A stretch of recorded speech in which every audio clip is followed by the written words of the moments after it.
Selamat pagi, izin menyampaikan pendapat tentang efisiensi anggaran dalam dunia pendidikan. Om Swastiastu, selamat pagi rekan-rekan semua.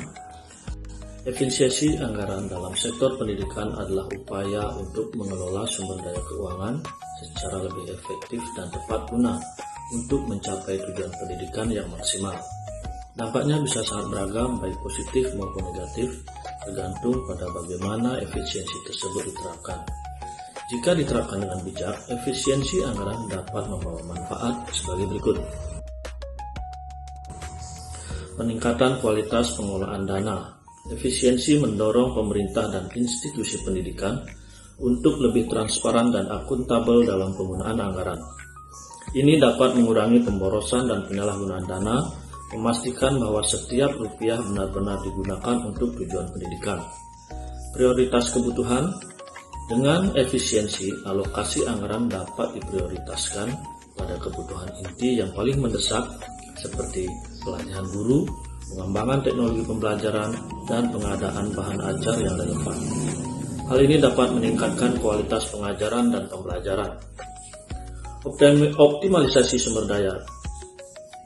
Efisiensi dapat mendorong pemanfaatan aset dan sumber daya yang ada secara maksimal.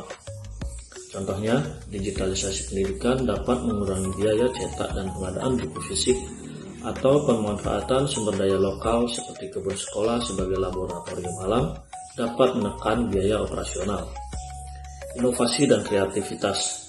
Keterbatasan anggaran akibat efisiensi dapat mendorong para pengelola pendidikan untuk mencari solusi inovatif dan kreatif dalam menyelenggarakan pendidikan. Ini bisa berupa kemitraan dengan sektor swasta, pemanfaatan platform belajar gratis, atau pengembangan program-program yang lebih mandiri. Fokus pada hasil belajar. Efisiensi yang baik akan berorientasi pada hasil belajar peserta didik.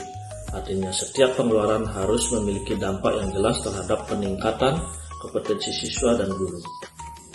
Kemudian, dampak negatif dari efisiensi anggaran yang bila dilakukan secara berlebihan atau tidak tepat, dampaknya bisa sangat merugikan.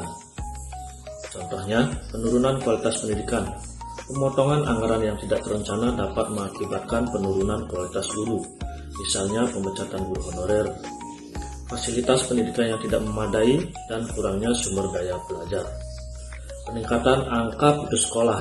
Jika efisiensi berimbas pada pengurangan bantuan sekolah seperti beasiswa atau program KIP, siswa dari keluarga miskin beresiko putus sekolah karena tidak mampu lagi membiayai pendidikannya.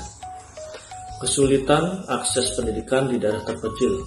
Pengurangan anggaran untuk pembangunan infrastruktur dapat memperlambat pengadaan sekolah-sekolah di daerah yang masih membutuhkan sehingga memperparah kesenjangan akses pendidikan. Terima kasih, semoga bermanfaat untuk kita semua.